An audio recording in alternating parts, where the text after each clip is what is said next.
shouldn't combat with negative emotions. We shouldn't suppress it, and we allow ourselves to stay in that kind of emotions. I started instructing when I was 18, so it's been a very long time. I think it was then that I started to feel not only the physical benefits of it, but also the whole body benefits. How we deal with a stressful situation, control your emotion.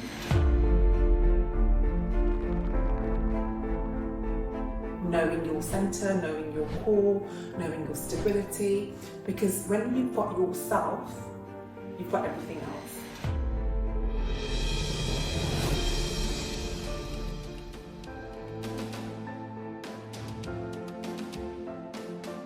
Actually, I'm getting better. Like from yesterday, I feel less pain. How do I want to feel?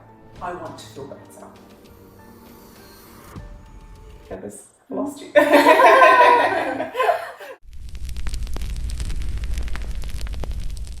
Everybody, welcome to Yashna. You're here because, like me, you want to be better every single day and live a healthy, happy, and fulfilling life. Our goal on this channel is to introduce you to the incredible people, inspiring ideas, and practical tips and techniques which can help you execute on your own dream. Today, we are diving deep into success habit number 7, increasing self-awareness. As Aristotle once said, knowing yourself is the beginning of all wisdom. I'm thrilled to have this conversation with Jasmine, a renowned Pilates practitioner. Her expertise has helped numerous individuals increase their self-awareness, focus, and clarity, which are the essential habits in success journey. So I cannot wait to have a conversation with Jasmine to know more about self-awareness and Pilates and practical tips and techniques which we can utilize from today to get one step closer to our success journey. So please help me welcoming Jasmine. Hello, thank you. Very, very, I feel honoured to be on here and to be with you today as well. So thank you for the introduction. Oh, thank you so much for being here. And I love Pilates myself, and I know there are so many benefits that we can get from Pilates. But I'm more interested in knowing like why you decided to become a Pilates practitioner. Well, if I reflect back on my journey, I've been now teaching, learning about the benefits and also, most importantly, the scientific help that it gives to our body, to our emotions, to yourself, because it is about individual's journey. Initially, it was more about improving fitness, improving my strength, and I started instructing when I was 18, so it's been a very long time. Yeah, very young as well. And then qualified quite quickly during my degree, and I think it was then that I started to feel not only the physical benefits of it, but also the whole body benefits, because we go through so many stressful kind of periods. We have key milestones during our 20s, during our 30s, and how these particular techniques, these practices help us overcome these milestones has been so important. And the more I learnt about it myself, the more I studied about the impact of each movement on each body part, on each our breath, on how we feel our emotions, the more I learned that actually it's a principle that can be applied every single day. And that's what's kept me kind of really honed into sharing my knowledge and benefits to as many people as I could. Thank you so much for that inspiring story, and I'm very interested in know more about that mental health benefits. Can you tell more about it? Absolutely. With mental health, I'm going to go back to obviously with how we are in this current stage. Mental health is a huge issue and impacting from the young to all ages, and how there's two ways of counteracting that. You either start, let's say, drinking a lot, or some perhaps going to substance misuse, or eating unhealthily, just to kind of deal with that mental pain or mental health or anxiety. And with my experience, and when I speak to my clients, my classes, or and also speak to a public, it's about, look, managing mental health is looking at your ability. If you've got a situation and your ability to deal with that situation, the larger the gap, the higher the level of anxiety, stress, pressure, because the gap keeps increasing. And it's about how we incorporate our body to support dealing with a stressful event, encounter, situation, circumstance. And so when we practice things like Pilates or any form of mindfulness, it's about being able to control the thoughts towards that situation. And by doing that, it's the step of focusing on what you are doing here and now. So yeah, that situation is always there, but if you're doing things that allow you to step away from that situation, control your breathing, and then whilst you are doing these movements, you can use what you've learned during that session in your everyday life. And it's all about how we deal with a stressful situation. So answering your question, it's about doing these techniques that allow you to control your emotion, so you can then calm yourself down and support how you see something that then goes into better mental health and better self-awareness. So it's all about control, focus, patience, and using certain techniques like the breath, the movement, the release of toxins, that can really help support someone to feel that little bit better and that goal towards better mental health. Thank you so much. It's such an amazing explanation about how Pilates can help with the mental health, and we've learned a lot of things during your answer, right? You mentioned about self-awareness. So people can have different definition about self-awareness. So how do you define self-awareness? Self-awareness, from my experience and from what I observe, is the ability to be aware of how we feel, the ability to be able to reflect on how we deal with certain situations, and then from what we've learned from that self-awareness, being able to improve how we deal with matters later on. And it's all that process of reflection, self-acknowledgement, self-awareness, and then you start finding what is it that you are about or what you want, and where you see your journey go as well. So it's a step-by-step process. And the most important is knowing yourself. Once you know yourself and you know what you can control, what you can't control, then you can start putting things in place to support with where the limitations are. So for example, if let's say you've sat down one day, then spent some time, a couple of minutes on yourself, think, how did my day go?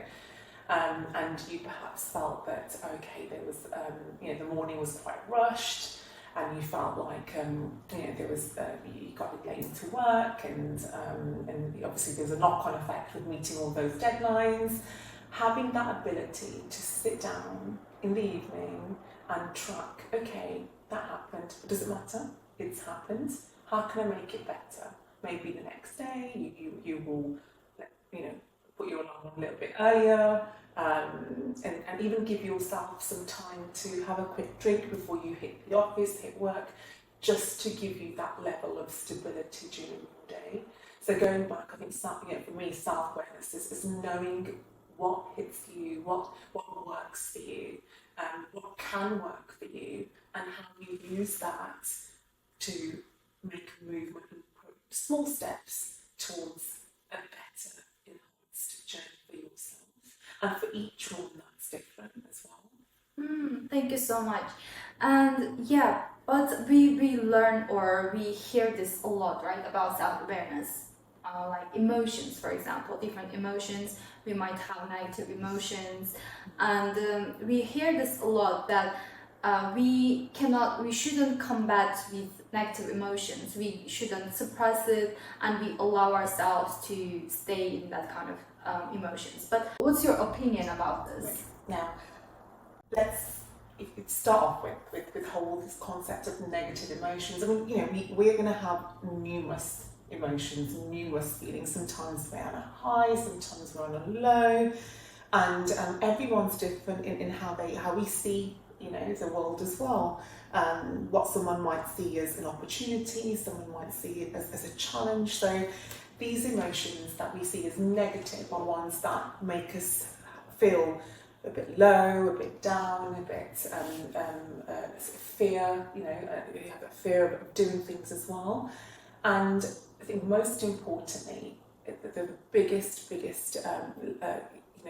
self-awareness tool that we can do is acknowledge and understand that, I feel this way, I have this emotion, and an emotion that feels negative is negative because you feel it inside you. Okay, when an emotion doesn't feel right in your gut, you're thinking about it, that will be perceived as a negative emotion. So with that, the biggest step is acknowledge that, and see it as a tip of telling you that, look, hey, you're feeling negative about something, I'm feeling negative about something, I know I'm feeling negative about something because my body doesn't feel right. You have that funny feelings in your stomach and chest pain as well, or you keep thinking about it. And it's about acknowledgement, using that acknowledgement to turn that negative emotion around. And it's how you understand that, understand it. Why am I feeling negative? Is it because you feel something's an obstacle, something isn't going the way you want it to go? And when you challenge those thoughts, you'll then start to open, ways in your mind on, this is a negative thought, but is it really? Can you change it to think, right, first of all, you can, the outcomes always have to be that way, right? It can always change. And if you, let's say, think, hang on, if you've taken a step away from it, gone for a walk, had a cup of coffee, watched something, come back to the situation with a fresh pair of eyes, you might see it in a totally different light. And not only that, if you've shared it with someone, they might be able to give you a different level of understanding.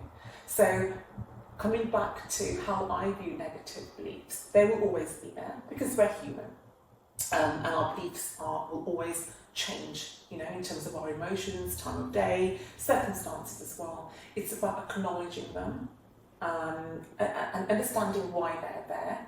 And through every negative belief, there's an opportunity. There has to be.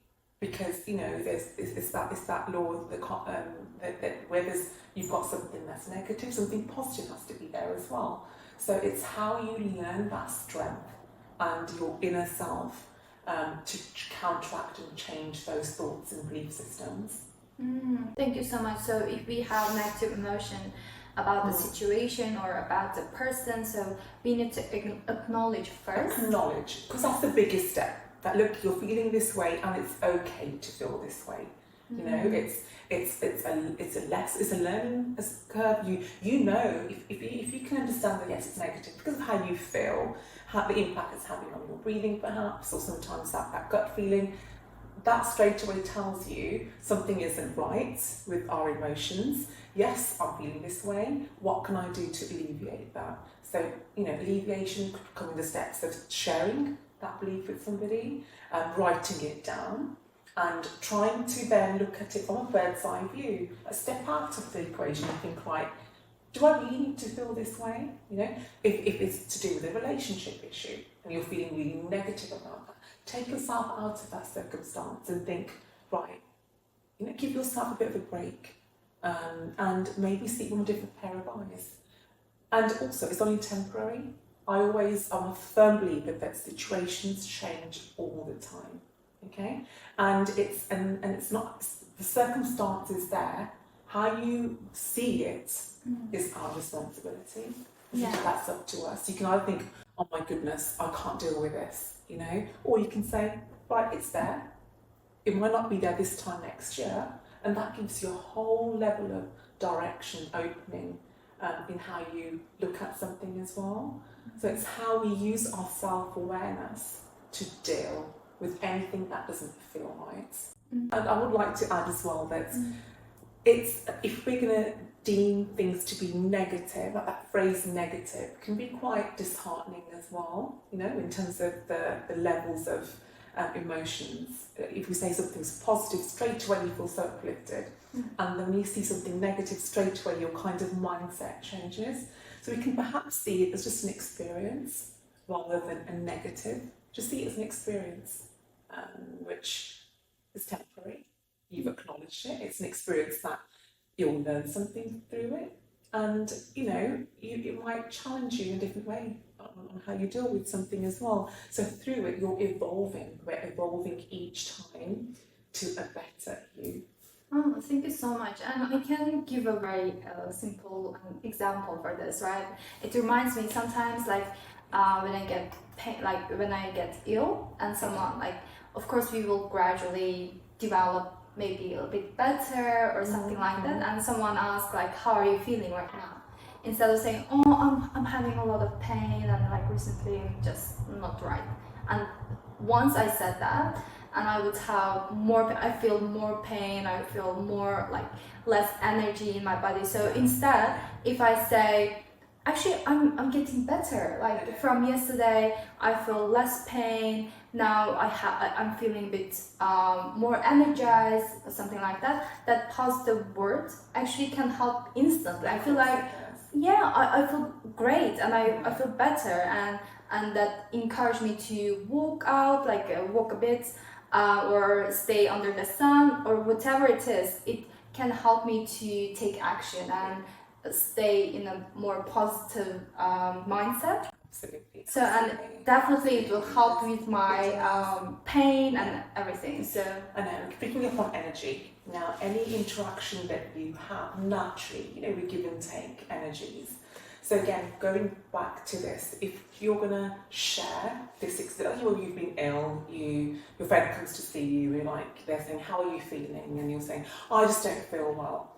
They're going to just like to delve into that energy, aren't they? And then it comes more sympathy. Oh, you're not feeling well. Look at this. Look at this, feeling really poorly. So, and that just strengthens that level of you know, feeling low, feeling ill. So, which can also deepen, intensify those feelings and emotions too. So it's always important to think, right, how do I want to feel? I want to feel better. yeah. And with that perception or with that mindset, you're on the road to recovery. Yeah. It's mind over matter, isn't it? Yeah, thank you so much. Definitely. So if we ask ourselves, how do I want to feel, right? Yes. Whether it's a Absolutely. relationship or whether it's like a simple situation, how do I want to feel? And if I feel better, if I want to feel better, I would say, actually, I'm feeling better. For example, last time my bestie called me, like, how are you feeling? Yeah. Actually, I was still in pain, but I said, actually, I'm feeling better. Okay. And she was like, oh, I'm so happy to hear that, and let's go out, like, we're shopping, and then it like encouraged me, maybe I should just go out, maybe I feel better. And then I went out, and it was an amazing day. I forget about the pain as well. Exactly. So yeah, it's a very good tip that if we ask ourselves, how do I want to feel, and it can literally help us to step out from that situation. And then you can take that step ahead and think, how do you see yourself? How do you want to see yourself? You know, and if we did that daily, you'll start becoming the person you see yourself want to be. So you see yourself becoming. So, you know, it's so powerful if we start applying these small little changes daily. So, you know, how do I want to feel today? How do I want to see myself today? And step into that. Yeah, thank you so much. And how Pilates is like differ from other mindfulness exercises, whether it's yoga or meditation?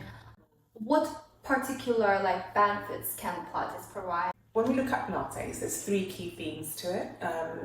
First of all, it's the use of the breath and how we use that through each technique. Second one is the whole body movement, how we target each part of our body using that breath as well. And the third part is the concentration, is how we make sure that each part is engaged during each sequence and each movement as well. So a lot of focus on the physical side there, but however, the whole principle behind Pilates is whole body. So that's incorporating your physical, your mental, your concentration. So there's so many different layers on what we engage during Pilates, and that's when you start thinking about the benefits. And it's the bigger picture. It's about, you have some people wanting to do Pilates purely because of recovery, illness. Some people who want to do Pilates for back pain or want to improve their core. Some want to do something slightly gentle, less rigorous, although it's not. So, and then when they start learning about, for example, my clients, when they then start learning the scientific, the benefits that certain movements can bring to the mentally, to the mental state, through their focus, through their concentration, the resilience, and all of that links back to a system that engages all of you. And you've asked about yoga. With yoga, it's again a lot of focus on meditation, the mindfulness. But with Pilates, it incorporates movement while we're working on your core areas. So there's difference in terms of the speed and the movement and the principles of the two.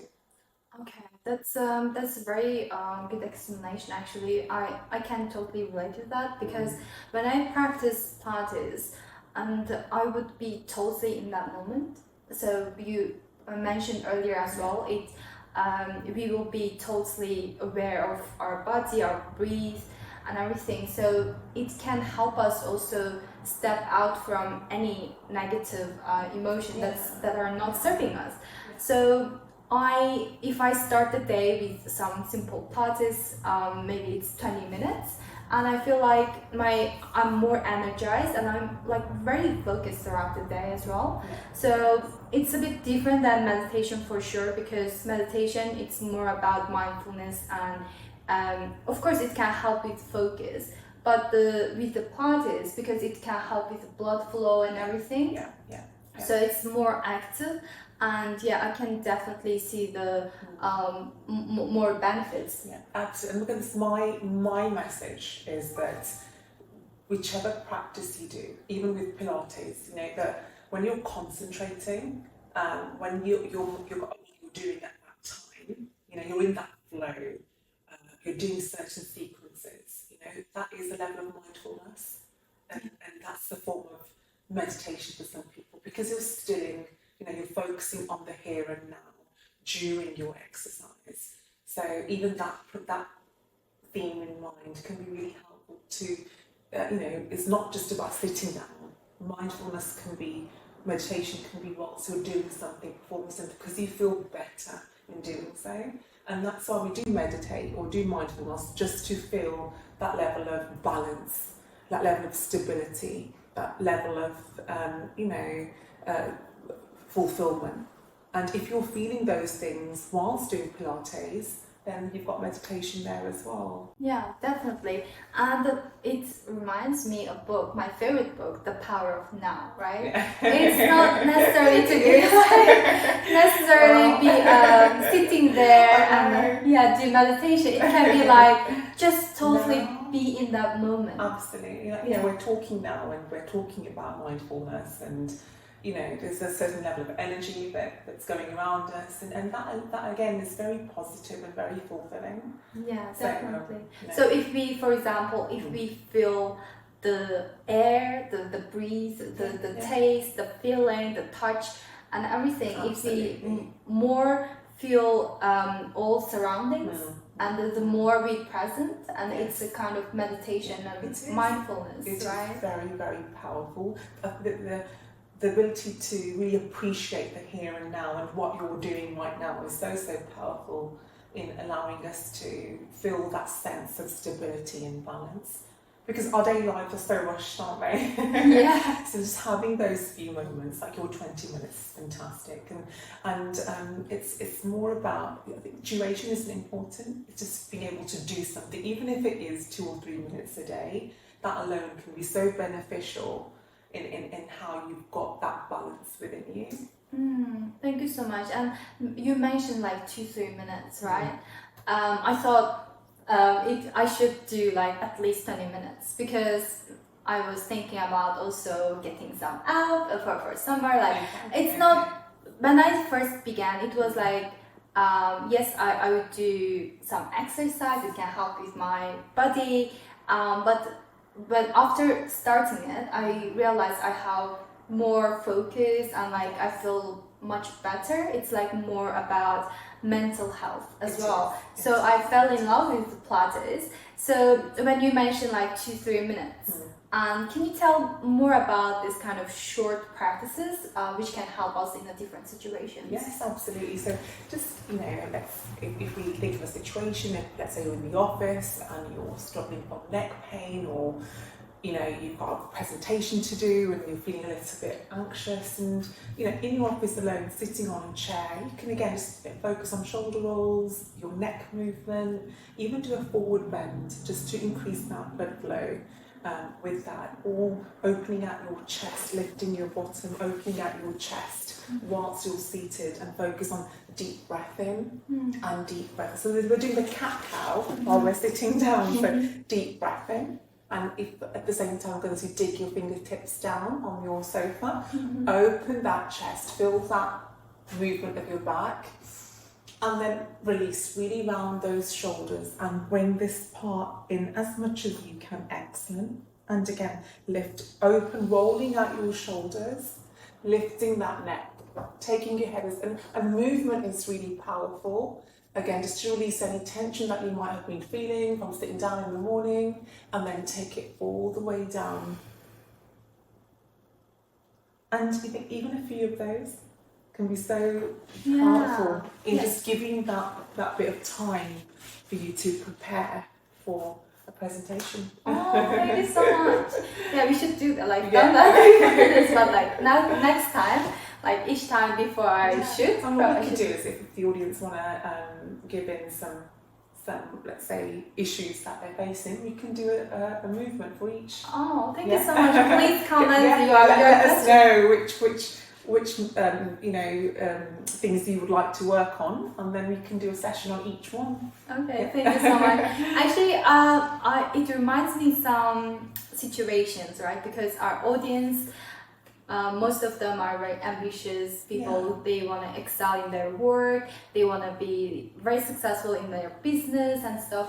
So like, because they have like big goals to achieve, sometimes there are some situations can be very stressful. For example, they have a big goal, but they feel like they're a bit far from that goal, and that kind of stress. And so in this kind of situation, if I feel like a bit too much stress and don't know what to do at this moment, is there any movement that I can do to reduce stress and just empower me to do some work? Yeah, absolutely.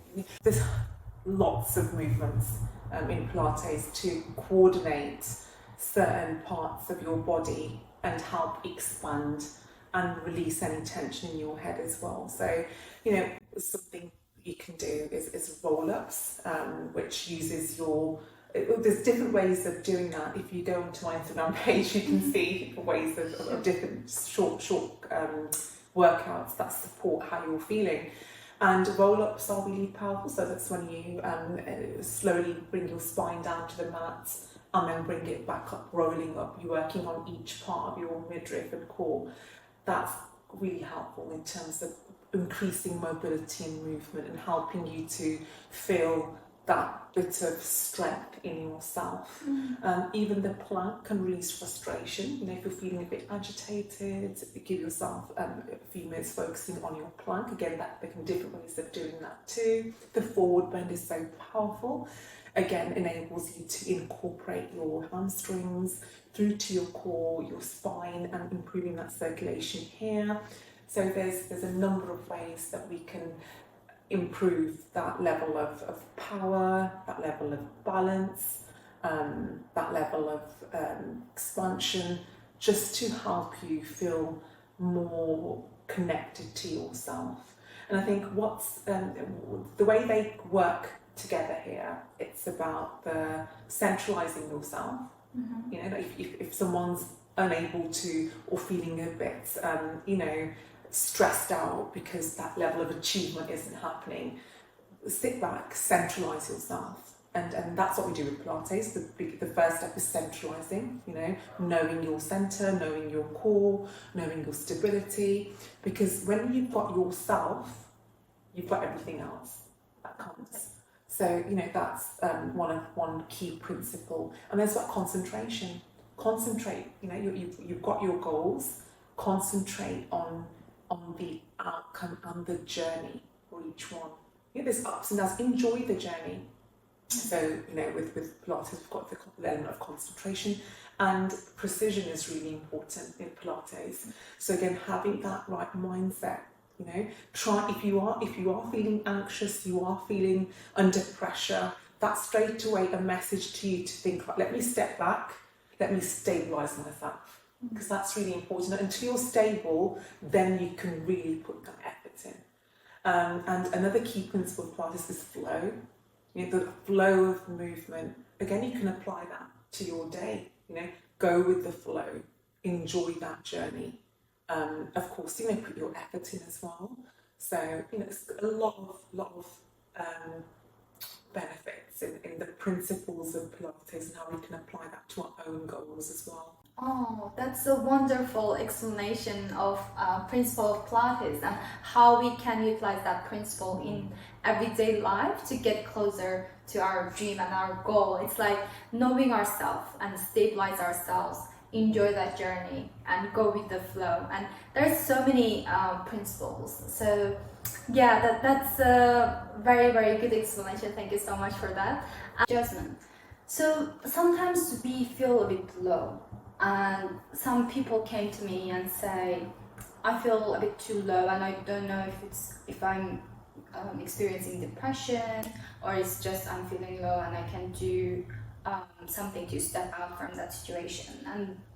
And they don't know if it's like depression, they need some extra help, or they can deal with it themselves. So how they can differentiate if it's depression or just temporary moment. It's a really important topic that we touched on right now, because you know, going back to depression and negative thought processes and that inability to cope. And if someone's come to you or you've observed behaviours where they're not like they were, you know, if we look at what is the characteristics of depression, it's, you know, someone feeling very withdrawn, they don't want to engage, don't want to go out, certain changes in their appearance, their health, eating habits, for example, can all contribute or be products of someone feeling down and then a level of depression. Of course, clinically there's different stages of depression as well, with how severe of the scope it can go to. And as someone going through that it's most important to have that level of awareness, acknowledgement, you know, the fact that you've acknowledged I'm feeling this way and your behaviour is not as it normally is, then that could be a stage of low thoughts, feelings of depression as well. With that acknowledgement, then it's about using things that you enjoy to step out of that phase. So, you know, it's difficult because when someone's going through that, it's so easy for someone external to say, why are you not doing this? Why are you not doing this? Why are you not doing this? Because what's going in their heads, it's you know, they are in their energy flow, which someone else just won't be able to understand. So it's about you going through this, thinking, you know, the support that's available, reaching out to support. You know, there's so many through the NHS, through groups where you can reach out to, and that's once you've acknowledged you're feeling this way. Step number 2 is reaching out. Reaching out to seek some extra help. Reaching out to, even if it means joining a society, joining a group, because a change in your environment can really help you move a step away from that emotion, from that depression, from that low thoughts. And again, even if it means listening to the music that you enjoy, you know. But not like music that makes us even more depressed. That does make you feel different to what you're feeling now. Uplifting music, and or even going out. The benefits of fresh air is so important. I think that's a big move to take. Stepping outside, feeling the air, feeling the breath, because it will just help clear that tension, that messiness in our mind frames as well. So that's one part. And second part to it is if you've seen changes in someone, you know, and it's very easy for us to say, come on, get up now, or meet me here, do this, because we don't know what that someone is going through. So as a friend or as a sibling, or as a partner, just be understanding that, yeah, I hear you, I see you, you're going through a difficult emotional phase. Let me help you. You know, lending an ear, talking, both parties, someone who's going through depression or someone who's friend or sibling or partner, or you're living with someone who feels that way, get them to talk, because it's so shared. Honestly, a problem shared is a problem halved, and supporting them to talk is a big step. So that's a really a tool to support someone as well. And then exercise. It's you know, you're doing something that allows you to step out of that mindset. You know, whether it's walking, running, Pilates, yoga, swimming, whatever you feel that enjoyment with, do that. Dance class. It's that bit of movement will really support changes in emotions. Thank you so much. You mentioned some reasons why we feel depressed. Like it can be eating habits, it can be like other habits, for example, or stress or anything. And I also read about vitamin D. I just wanted to add on. So because in the UK, a lot of people are vitamin D deficient, especially who have darker skin. We experience a severe vitamin D deficiency pandemic in the UK. And vitamin D deficiency is very closely related with depression as well. So if someone feel depressed, right? And I highly recommend them to do a vitamin D test as well. Because I was doing my MBA and I was reading a lot of things about vitamin D, and then I wanted to add on this as well. We experience depression different times, right? So is it related to anything? Why sometimes we feel a bit too much depressed? Why sometimes we feel happy and we feel like we are okay? Absolutely. For every individual circumstance is different, and every stage is different. When your body is going through physical changes, physiological changes, for example, as a woman, during the lead up to menstruation or menopause even, your moods will change because of the hormonal changes as well. And at that time, there will be phases of feeling low, phases of feeling high, and you can't explain why. And that's purely because of the physiological changes that our body is going through. So we've got those changes, and also you think depression during certain phases of life as well. So during maybe a relationship breakdown or exams, for example, or not being able to get to where we need to get to. So there are internal physiological events that can lead to depression, or external events that can lead to feelings of depression as well. Thank you so much. So it's like, what I know after this conversation is that the acknowledgement is very important. It is. Acknowledgement. So how like Support. daily, support, and how daily practice, like Pilates practice, can help with staying in this kind of self-awareness or acknowledgement. How it can help with that. Again, it's about movement. You know, movement, improving oxygen flow, concentration, centralizing yourself, stability. And when you've done even one exercise, let's say we do the plank even, you will feel this tightening, and that alone can enable you to feel that bit of change, isn't it? That level of change, that level of progress, knowing that actually things can be different. So it's using certain exercises, using Pilates, the movement, the flow, the concentration, the engagement of breath, just to allow you to feel that level of strength mentally as well.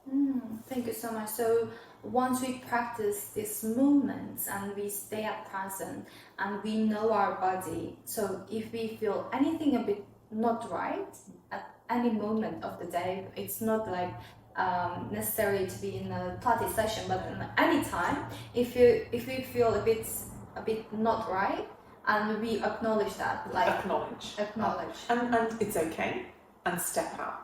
Give your time away from that situation, away from that feeling, just because you'll come back with a fresh pair of eyes when you look at that. And we are in a different situations, right? Every day, we have good times, we have bad times. So, like, in what times, in what scenarios and situations we can do Pilates to step out from that not very nice situations? You know, it's about having a couple of minutes a day. If you know there's a situation, and we have to face them sometimes, you know, face a situation, either you do a quick workout before or a quick workout after. Obviously, the benefits of a few movements prior to your situation, that gives you that understanding of handling it better. You know, so for example, we do the movement of counting to 100s with each movement as well, and that's important because it gives you that level of focus and energy flow and deep breaths as you hold your movement as well. So with that, you know, difficult situation, do that quickly before, or once you've managed your situation, do something gentle afterwards, just to give you that level of ease and balance again. So it's about you know, using the different movements, which I can share with the audience. We can do a session one day, just to help with how we can a pre-situation workout and a post-situation workout, just to, you know, stabilize yourself. Thank you so much. Actually, there are so many things that we can learn, we can do to step out from that kind of situation, right? So make our days even better. So we cannot like totally, we cannot say I don't have bad times, I can only have like good times. Everyone faces difficult times or some negative emotions or negative situations, but there are so many things that we can do. But before doing that step, before doing some Pilates movements and mindfulness, we need to be aware that we are facing that situation or negative emotions. So in terms of our self-awareness, is there any exercise or practical tips that we can do to feel that and to be aware and acknowledge that we are in that situation? You know, sitting down, raise your eye down. You know, we can, again, just getting your posture right, just so we can make sure that we're inhaling and exhaling and it really opens our airways so our breath is coming how we need it to be. placing your hands on your stomach here, and again focusing on your inhale and exhale. At the same time, working with how your stomach moves. So as you inhale, see how the stomach moves, and exhale, just to increase your airways here. So you do a couple of those. Next step is place your hands on your heart for me here. And now feel that. Inhale and exhale. I love this one because it really deepens your connection, because your heart is so important in terms of opening you out, and that feel of warmth and love, for example, it all generates here. So having that connection and focusing on your breath and releasing that, and at the same time, when you've got your stability here, the concentration here, focusing on how you want to feel. I want to feel loved. I want to feel happy. I want to feel content. I want to feel fun. I want to feel success. But when you use each term, as you've got your hand here, think about what comes from success. You feel growth. You feel expansion. You feel alive. And as you focus on each of that, a couple of minutes, already you're in that zone. Goodness.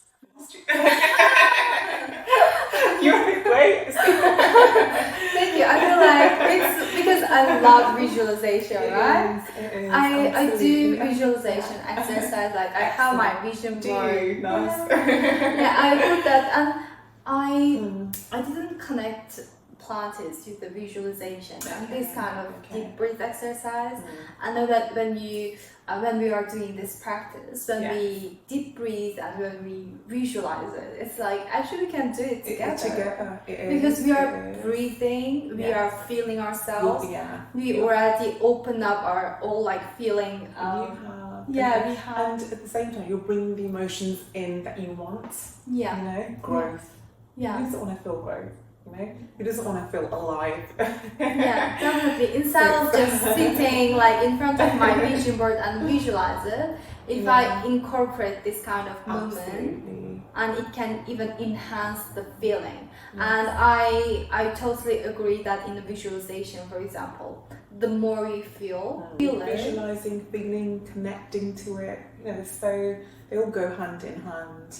And then it's like you're living it now. Yeah, definitely. And thank you so much. It's so wonderful. And if you can give one tip that our audience can start doing from today. For example, they might be very new to Pilates and they want to feel how they can benefit from Pilates. And how is there any exercise or tips that you can recommend to our audience that they can start doing from today, start benefiting from it? A bit difficult for me to do a movement here. But starting off simple, even like shoulder rolls, neck rolls, just releasing. That's a quick warm-up starter, getting you into your workout, for example. Even like moving your arms, just releasing any tension from here and back. So there's so much we can incorporate. And the cat-cow, which is so simple to do on your all fours. You lift your chest up, you push your stomach in. Again, just to mobilise the spine, improves posture. And our lifestyles, we are seated, and it's about how we can do things. Or even like if you're sitting lying down on your back, you bring your knees towards you, and just bring your knees towards your chest as you release your nose to me. And again, that supports any tension here, improves your lower back, it works on your hamstrings and your thighs, a total body movement there. Even if you do 12 of those, it's a fantastic start, and touches so many points in our body to support stability, to support metabolism, to support the oxygen flow. So that's a quick tip. Yeah. Oh, they can On start your doing back, that. bring your knees towards you, like cycle movements gently, of course, and do 12 counts of those and see how you feel. Oh, thank you so much. So do they need to have a platinum mat to do so? My message, my goal with my clients, with our audience is you can be anywhere. You can do it seated, you can do it on, obviously, so there's comfort for your spine on a carpet, or you can do certain things on your mattress, but for otherwise, to go for a full-on workout, if you wanted something a lot longer, invest in a comfortable mat, and you can do it for the comfort of your own home as well. Oh, thank you so much. Yeah, for example, this rolling, because mattress can be a bit soft for them, right? Yeah, because you said we need to feel the spine and like different. That would be done. If you're doing it all fours, that would be done on a mat. So the stability cushioning for your knees, or even on your mattress, putting up cushioning on your mattress. If you're going to do certain ways of roll ups and roll downs, again having that stability on the floor, cushioned carpets. If you've got a mat, that's perfect. If you're in the office, you can do things seating down, up the chest openings that we did earlier. So depends on the situation that our audience are in. Oh, thank you so much. And I've learned a lot of things, and like even principle of Pilates that we can apply in our success journey, like in different situations, and how we can increase our self-awareness, how we acknowledge it, and how we can step out from any negative emotions and make our days even better, right? There are so many things that I've learned personally, so thank you so much for sharing this. And I hope my audience also learned a lot of things. And one last question. So if my audience interested in knowing this kind of one-to-one session or anything, how they can find you? Yes, it's Pilates with Jasmine. So you can see me on social media there. I'm doing short workouts, and my email will be there as well. So please email me for any or DM me for any questions, any tips. I'd be happy to help and share. Sure. Thank you so much. That's so kind of you. Thank you. Thank you so much. And yeah, I really enjoyed the session. I hope you enjoyed too. So until next time, stay healthy, happy, and productive. And see you next time. Bye for now. Bye bye.